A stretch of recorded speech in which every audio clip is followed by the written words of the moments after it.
All right, gang. Coach Tim here. Welcome to Red October, Wednesday, October the 2nd. And we're gonna put things over our head today. In a way.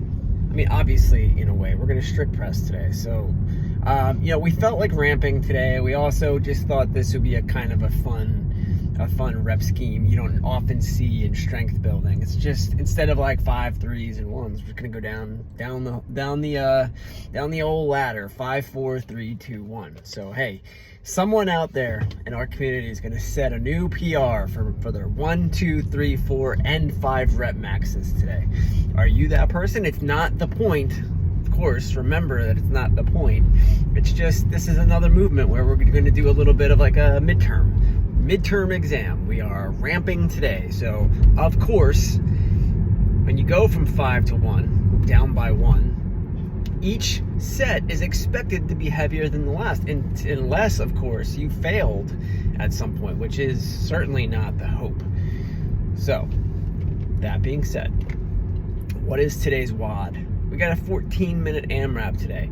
And while I'm sure this is essentially true every time we program an AMRAP, this is the kind of workout where the fittest people are gonna be really challenged, and the people who are working at some of these skills that we're gonna try out today, or that are involved in this workout, we're gonna feel like they may not feel like they got the best workout ever, but they will feel like they had the time and space and in the context of a WOD to work on these things and be able to say that they did it in a WOD, even if they don't feel as challenged as, say, one of our competitors.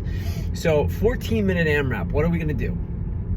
Well, this workout is a lot like, you guys know the benchmark hero workout JT. It's all pressing. It's push-ups, it's dips, and it's handstand push-ups.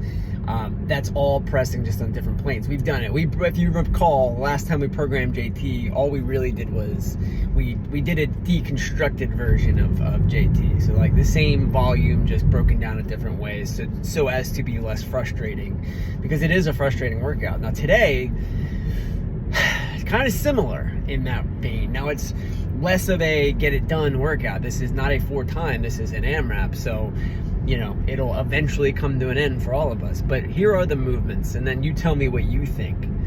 It's just that it's like JT on steroids, but there's a squat involved. So the movements we have are 12 or 6 per side. Not or, but you know what I'm saying. It's 6 per side.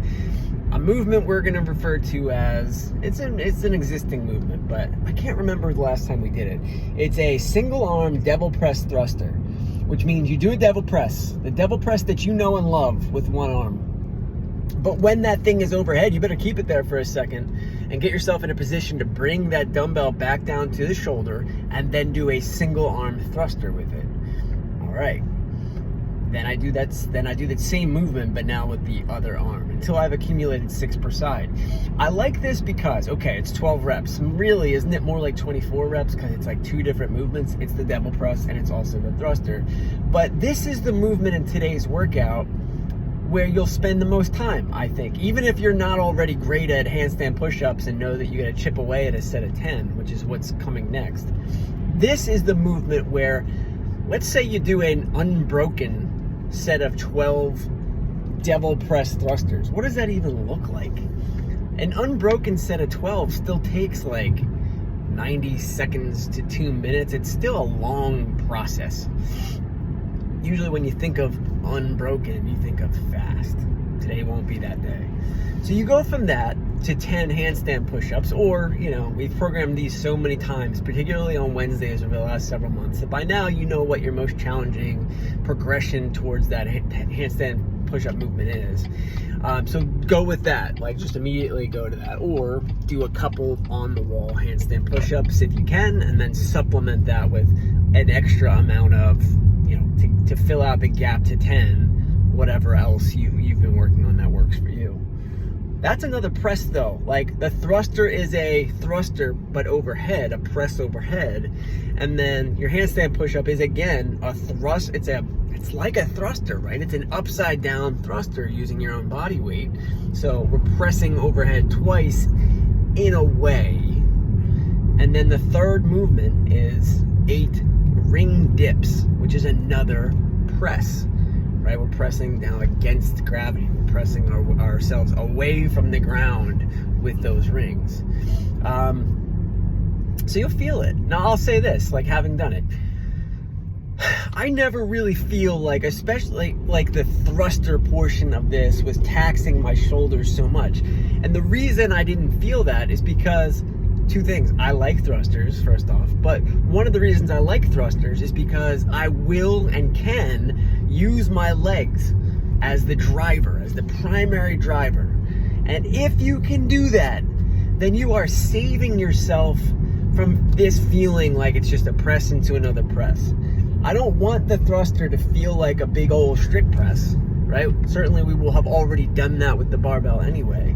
I want it to feel like your legs are taking all the pressure off of your arms, if you can do it. Definitely don't turn this into a squat to press. It needs to be a thing where the legs are driving that dumbbell upwards. It's an economy of recovery.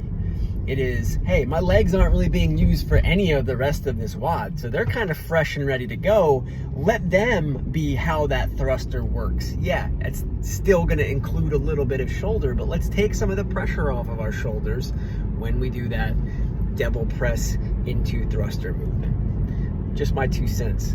I think this is a good one for me. Shoulders have always been my strength in most things. So I was able to go unbroken. I'm saying unbroken, like, with air quotes, because I don't know what an unbroken set of double press thrusters really is. But 4+1 for me. All right, have fun.